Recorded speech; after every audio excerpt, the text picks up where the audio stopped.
సీతారామ శాస్త్రి గారు ఆర్డర్ వేశారు. ముందు మీరు సరస్వతి పుత్రుడు, ఆయన మాట కాదనలేము.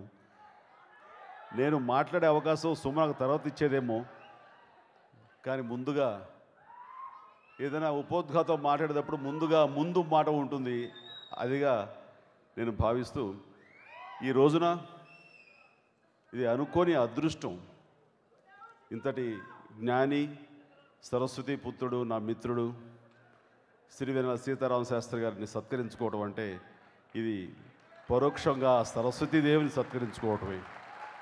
ఆయనలోనే మహాకవిని సత్కరించుకోవడంతో పాటు ఇందాక జ్ఞాని అన్నాను, సంపూర్ణ అవగాహన ఈ జీవితం మీద ఉండి తాను దేంట్లో అయితే నిష్ణాతుడో అది ఒక్క దాంట్లో కాకుండా మిగతా అంశాల్లో కూడా, మిగతా రంగాల్లో కూడా నిష్ణాతులు సంపాదించిన వాళ్ళని జ్ఞాని అంటారు. ఆ రకమైన వ్యక్తి శ్రీవేణ సీతారామ శాస్త్రి గారు. కేవలం పాటలు రాయటం కాదు, ఆయన సాహిత్యపరంగా ఉన్నత శిఖరాలు ఎక్కడమే కాదు, ఆయన మానవతా విలువలు తెలిసిన వ్యక్తి, మహోన్నతుడి వ్యక్తిత్వం ఉన్న వ్యక్తి. చాలామందికి తెలియదు, ఆయన ఒక వ్యక్తిత్వ వికాసం ఉన్న వ్యక్తి. ఆయనతో కూర్చోవడం అంటేనే ఒక జీవితంలో మనం ఎన్నో రకాలుగా ఎన్నో కోణాల నుంచి ఆయన అనుభవంలో రంగరించి చెప్పే మాటలు మనకు విజ్ఞాన గుళికల్లా అనిపిస్తుంటాయి. అవి అనుభవపూర్వకంగా నాకు తెలుసు కాబట్టి అది ఇంతకుముందు కూర్చున్నప్పుడు అన్నాను, మళ్ళీ ఎప్పుడు మనం కూర్చుంటాము, ఎప్పుడు మన ఇద్దరం అన్నప్పుడు ఆయన ఖచ్చితంగా కూర్చోవాలని చెప్పిస్తున్నారు. సో ఈ విషయంలో ఆయనకి ఇలా సత్కరించడం అనేది నిజంగా నాకు ఒక మహద్భాగ్యం అంటున్నాను.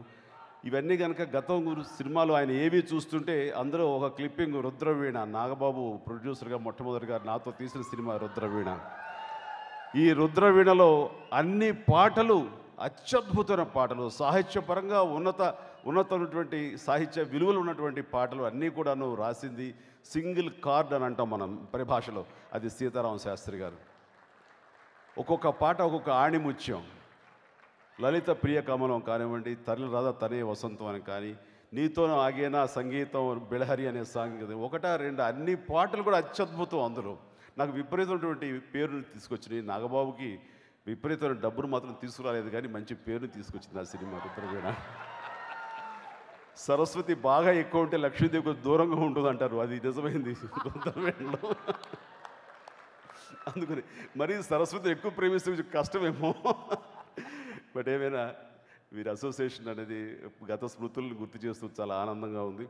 అదేవిధంగా ఇన్నేళ్ల తర్వాత నాగబాబు సినిమాకి అన్ని పాటలు రాసి సింగిల్ కార్డు సీతారామ శాస్త్రి ఎలా అయితే ఇచ్చారో లిరిసిస్ట్గా, మళ్ళీ ఇన్నేళ్ల తర్వాత నాగబాబు పుత్రుడు, నా బిడ్డ